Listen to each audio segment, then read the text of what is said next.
Hey, friends. Okay, so I've been listening to Kylie Kelce's new podcast, Not Gonna Lie. I guess it's not new anymore, it's almost a year old. I love her authenticity, her humor, and her I don't give a damn energy. If y'all haven't checked it out, I highly, highly recommend because it's fun. So, but here's the thing what really got me thinking, because she launched this podcast when she was pregnant with her fourth child. She already had 3 kids under the age of 5. But guess what? She didn't wait for this perfect right time. She just went for it. She started a podcast when she was pregnant. And it's really got me thinking about the different seasons or maybe times in life and how so many of us, I've been guilty of this myself, are stuck waiting for the perfect season or time, and it's never coming.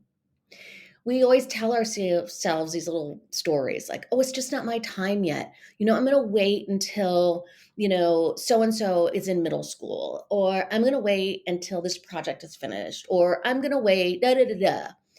And while we're telling that to everybody and their brother and ourselves, like it sounds wise and mature and responsible, y'all, but it makes us also sound like a martyr. And for women who've spent decades putting everybody else first, it's just usually like this sophisticated way or fancy way to say we're putting ourselves last. It sucks. You've made room for everybody else's times, right? We've been there. Newborn chaos, toddler disaster areas, school schedules, teen drama, college drama, you know, a young adult launching into the world, whatever it is. Maybe it's a startup of your business. Oh, I'm adding these new systems and products, and, oh, I want to onboard this new team member, and oh, this and oh, that. Well, you know what? No, it's time that you claim your own space. Let's stop waiting. And I know why we all wait. Like, hey, I've been there and I've done this. We're scared. What if we screw up majorly? Or the flip side, which is just as terrifying, is what if we succeed and like everything changes? We feel guilty.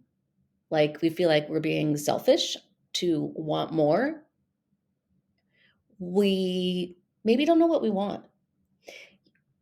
I have been guilty of this. I focused on everybody else for so long that I forgot who I was and what I wanted. And I had to discover that again. And then, of course, we have the perfectionists among us. And we're always waiting for the perfect time, the perfect condition, the perfect this, the perfect that. Y'all, it doesn't exist. There's no perfect for anything. Perfection is a myth. And I've said all of these things to myself because I was like, oh, I'm going to do that when, so and so goes to college. Or, oh, yeah, I'm going to write the book when things slow down at work. Or I'm going to I'm going to start my podcast when life calms down. When have you ever known life to calm down? There is always a crisis. There's always a deadline. There's always a distraction.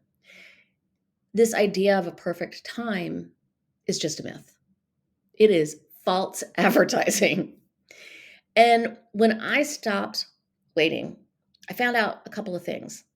First, obviously, I didn't need perfect conditions. I write my newsletter and I do the podcast and other things, sometimes in between. Like maybe I'm waiting for the laundry to go so that I can put it in the dryer. Sometimes I do that. Sometimes I take the time and I block out time. I just stopped waiting. I stopped worrying about what everybody else thought. I stopped criticizing myself about trying to be perfect. And you know what? I became a hell of a lot happier. And my family, man, has adjusted and they are proud. And every single little step that I've taken or that you take to do this journey, it builds on itself. It's like that ball of string, and it can go and get bigger and bigger and bigger, and all of a sudden you see it rolling down the hill like a big snowball or something like that. Momentum builds on momentum. And that allows us to have big dreams. And in the process, I know for me, I've discovered what I really want. And I didn't know that until I declared that this was my time. I was going to put me first and really figure out what I wanted.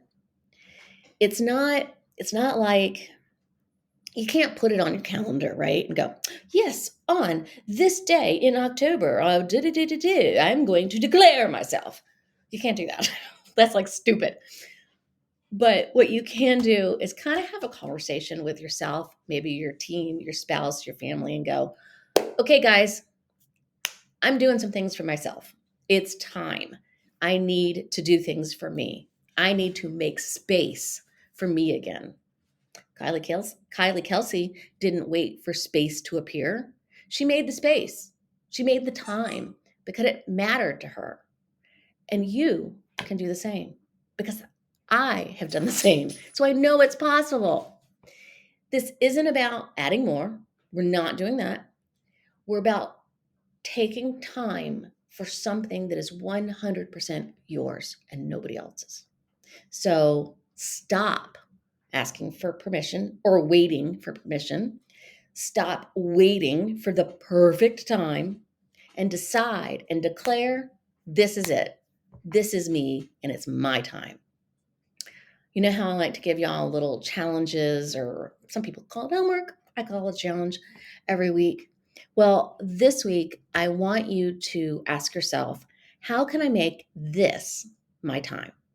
Choose one small thing you've been wanting to do.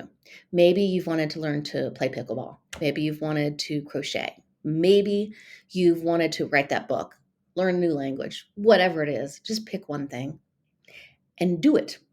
Like sit down and do it and learn that new skill or whatever it is you want to do. Just do it.